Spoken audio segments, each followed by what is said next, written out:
15 బయలుదేరింది అనుకోండి, ఇక్కడ తేడా ఎంత వస్తుంది?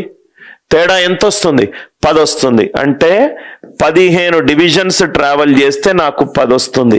15/1/1 మైనస్ 1/12.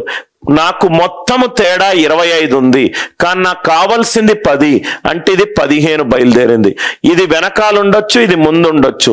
అంటే మొత్తం 25 వెళ్ళి 10 ముందుకెళ్తే కూడా నాకు తేడా 10 వస్తుంది. నాకు మొత్తం ఇది చూడండి సార్, నాకు ఇది చూడండి సార్, ఈ రెండిటి మధ్య డిస్టెన్స్ 4 యూనిట్లు. ఈ రెండిటి మధ్య డిస్టెన్స్ 4 యూనిట్లు. నాకు 1 యూనిట్ కావాలి. ఈ రెండు చేతుల మధ్యలో డిస్టెన్స్ 4 యూనిట్లు. నాకు 1 యూనిట్ కావాలి.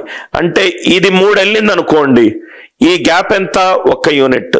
అంటే ఇది 3 వరకు వెళ్ళొచ్చు, ఇది 3 వరకు వెళ్ళొచ్చు. ఇంకో గ్యాప్ ఏంటి? మొత్తం 4 వెళ్ళి ఇటు పక్క 1 వెళ్ళొచ్చు కదా. Yes or no? ఈ రెండిటి మధ్య గ్యాప్ 4, నాకు కావాల్సింది 1. అంటే ఇది 3 వరకు వెళ్ళి దీని వెనకాల 1 గ్యాప్ తోటి ఆగొచ్చు. ఇది మొత్తము వెళ్ళి 1 ముందు గ్యాప్ తీసుకోవచ్చు, 1 ముందు గ్యాప్ తీసుకోవచ్చు. అంటే మినిట్స్ హ్యాండ్ అనేది అవర్ హ్యాండ్ కి వెనకాల ఉండొచ్చు, లేకుంటే ముందు ఉండొచ్చు. Yes or no? ఇప్పుడు నేను ఇక్కడ ఉన్న రైట్, ఆ ఫ్రెండ్ ను మీట్ అవ్వాలి, రైట్ 2 యూనిట్ల గ్యాప్ ఉండాలి. వాడి వెనకాల ఉంటే 2 యూనిట్ల గ్యాప్ వస్తుంది.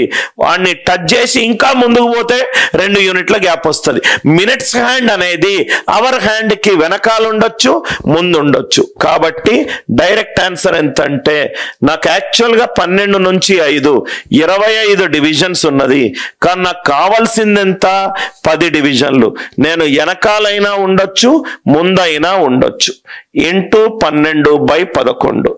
ఈ స్టెప్ మీకు అర్థమవుతే అన్ని ఆన్సర్లు easy. Time equivalent to 25 ± 10. 1 by 1 explain చేస్తాను చూడండి సార్. సార్ ఇది 25 ఎక్కడి నుంచి వచ్చింది? అవర్ హ్యాండ్ ఎక్కడ ఉంది? ఇక్కడ ఉంది. ఇక్కడి నుంచి ఇక్కడ వరకు 5 గంటలు. క్వశ్చన్ లో 5 గంటలు ఇచ్చాడు. గంటకు 5 డివిజన్లు. 5 5ల 25, 5 5ల 25. ఇది అర్థమైంది కదా? ప్లస్ మైనస్ ఎందుకు వచ్చింది? వెనకాల మినిట్స్ హ్యాండ్ వెనకాల ఉండొచ్చు, మినిట్స్ హ్యాండ్ ముందు ఉండొచ్చు. వెనకాల ఉంటేనేమో మైనస్. మొత్తం 25లో నాకు 10 కావాలి, అంటే 15 ట్రావెల్ చేస్తా.